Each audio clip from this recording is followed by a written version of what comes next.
Chacun sait que la dépression est une absence d'énergie, mais que se passe-t-il pour que notre niveau d'énergie baisse tout à coup? Je m'appelle Isabelle Ganon, je suis coach alimentaire en cuisine énergie pour votre bien-être et votre développement personnel. Dans cette vidéo, nous allons aborder la dépression avec un nouveau regard. Si cela vous intéresse, vous pouvez retrouver nos conseils sur notre site Cuisine Énergie et nos articles dans le blog. Je vous mets le lien dans la description de cette vidéo. La dépression, malheureusement, est un sujet d'actualité car de nombreuses personnes ont été touchées lors des confinements liés à la situation sanitaire. Pour ma part, depuis le printemps 2021, j'ai observé auprès des personnes qui viennent me voir que la dépression est devenue le motif le plus fréquent de consultation. C'est pour cela que j'ai décidé de vous partager comment je vois la dépression dans cette vidéo. J'essaie par le biais de cette chaîne YouTube et d'autres canaux de communication de répondre aux questions les plus fréquentes. Ainsi, dans la prochaine newsletter à laquelle vous pouvez souscrire depuis notre site Cuisine Énergie, je vous exposerai pourquoi les antidépresseurs peuvent conduire au suicide. Si la dépression est une absence d'énergie, d'où vient cette fuite énergétique soudaine? La plupart des personnes dépressives décrivent être normalement d'un naturel plutôt actif, positif et altruiste. Cela est d'autant plus difficile pour elles de s'accepter dans cet état dépressif qui ne correspond pas du tout à ce qu'elles ont l'habitude de manifester. Alors d'où provient cette fuite énergétique soudaine? La première cause est un désamour de soi. Soudain, la personne se voit en incapacité de réaliser ses projets. Il s'agit souvent de projets qui lui tiennent particulièrement à cœur. Le projet de la vie, le projet de vie en quelque sorte. Et le fait de ne plus entrevoir la perspective de le réaliser conduit la personne à se détester. Elle a assimilé être digne d'être aimée avec être capable de réaliser ce projet. Aussi y a-t-il une forme de dissonance cognitive qui se produit dans sa tête parce qu'elle a l'impression d'avoir raté sa vie et donc de ne plus avoir de raison de vivre puisqu'elle perd selon elle la raison d'être aimée.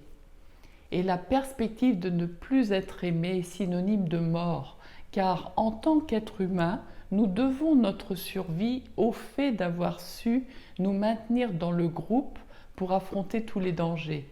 Se retrouver seul, c'est-à-dire ne plus être aimé, renvoie donc à la mort.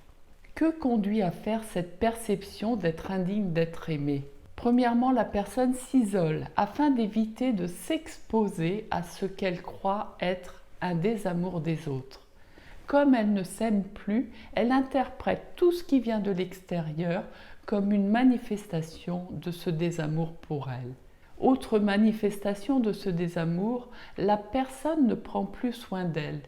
Elle afflige à son corps des comportements alimentaires ou d'hygiène de vie qui la rendent plus détestable.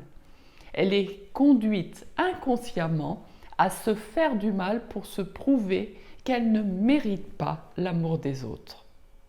La personne, en quelque sorte, ne s'aime plus. Elle rejette jusqu'à toute parole bienveillante à son égard, toute marque de douceur, toute évocation d'une qualité.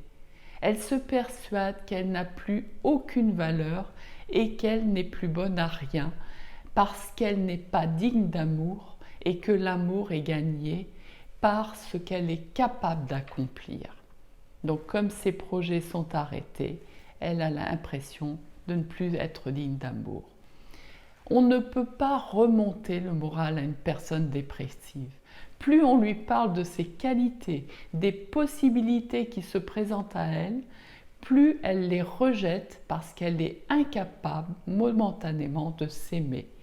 Elle met tout ce qui lui reste d'énergie à prouver qu'elle n'est plus digne d'amour et à décourager toute manifestation d'amour à son égard.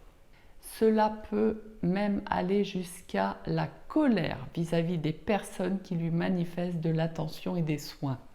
C'est de l'auto-sabotage de toute possibilité de remonter son énergie, ce qui épuise l'entourage, qui peut parfois abandonner, faute de savoir comment s'y prendre. Alors, qu'est-ce qui déclenche cette perte d'énergie? L'élément déclencheur majeur est un abandon de son projet, du fait de la personne ou du fait de circonstances extérieures. Le confinement a beaucoup joué dans cela pour beaucoup. Le déclencheur peut également être une remarque qui la touche particulièrement ou un événement qu'elle vit comme un rejet, un licenciement, un divorce, un deuil. Dans tous les cas, ces déclencheurs la conduisent à se détester, c'est-à-dire à se couper d'elle-même et donc de ses ressources pour enclencher autre chose. La séparation d'avec les autres peut également enclencher la dépression. Cela peut être une rupture sentimentale, le départ d'un enfant du nid pour des parents, un déménagement, la fin d'un contrat de travail, la retraite. La personne vit ces événements comme une coupure d'avec son entourage. Une séparation d'avec l'environnement génère également une fuite énergétique pouvant aboutir à la dépression. Par exemple, lors d'une maladie, des difficultés respiratoires, des problèmes d'œdème ou des difficultés digestives contribuent à couper la personne du monde. Un changement alimentaire ou des médicaments occasionnant une constipation peut générer une fuite énergétique majeure également. Dans ces cas précis, la personne voit son corps se ralentir faute d'être relié aux éléments vitalisants que sont l'air, l'eau et les aliments pleins de vitalité. Ce qu'il faut savoir, c'est que l'énergie provient de la relation. Entretenir de bonnes relations avec soi est donc la base de l'énergie. Cela signifie s'accepter tel que l'on est, sans se surestimer ni se sous-estimer. Accepter son passé et tout ce qu'on a fait, sans regret, sans culpabilité, sans jugement. S'aimer tel que l'on est et s'accorder le meilleur de soi chaque jour. Il existe bien sûr plusieurs manières de cultiver la relation à soi. Par exemple, faire un point sur sa journée pour focaliser son attention sur ce qu'on a apprécié contribue à nourrir de bonnes relations avec soi. La relation avec soi peut être altérée par des mémoires familiales, pensez-y. Dans ce cas, je propose des processus énergétiques pour que la personne reprenne sa place au lieu de rejouer inconsciemment des programmes que ses ancêtres lui ont transmis. Ces programmes convenant à ses ancêtres ne lui conviennent pas et l'amènent à rejouer la vie d'un autre au lieu de jouer sa propre vie.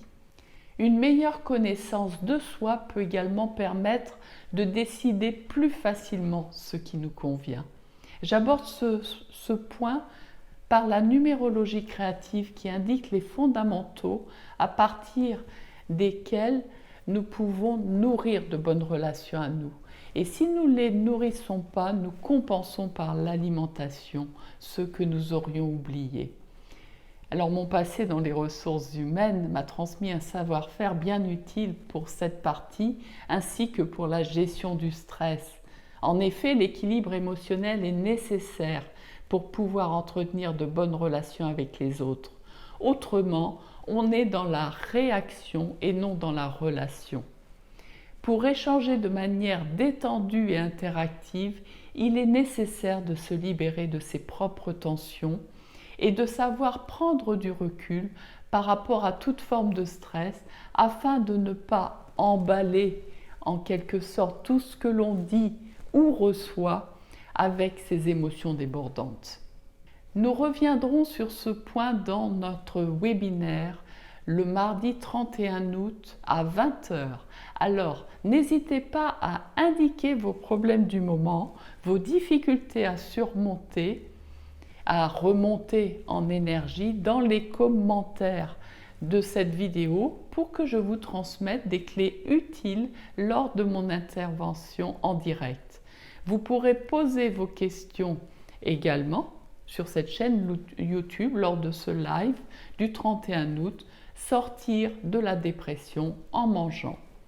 Ayons bien à l'esprit que la dépression est une séparation, une impression d'être seul au monde face à ses difficultés. Aussi, pour vous aider à remonter en énergie, je vous communiquerai lors de ce live du 31 août des éléments pratiques que vous pourrez intégrer dans votre quotidien. Je vous expliquerai que selon moi, la dépression est un appel du corps vers plus de vie. En attendant, parcourez les conseils figurant sur le blog de notre site Cuisine Énergie. Je vous mets le lien dans la description ci-dessous et expérimentez des recettes que vous y trouverez pour observer comment vous vous sentez en mettant plus d'énergie dans votre alimentation. Écrivez-nous vos expériences dans les commentaires. Ça m'intéresse beaucoup de savoir ce qui se passe pour vous. Et si cette vidéo vous a plu, partagez-la à ceux qui en auraient besoin. Abonnez-vous à cette chaîne YouTube pour être informé de nos prochaines vidéos. Les thèmes sont toujours d'actualité, donc susceptibles de vous intéresser. À très bientôt pour remonter ensemble l'énergie du monde.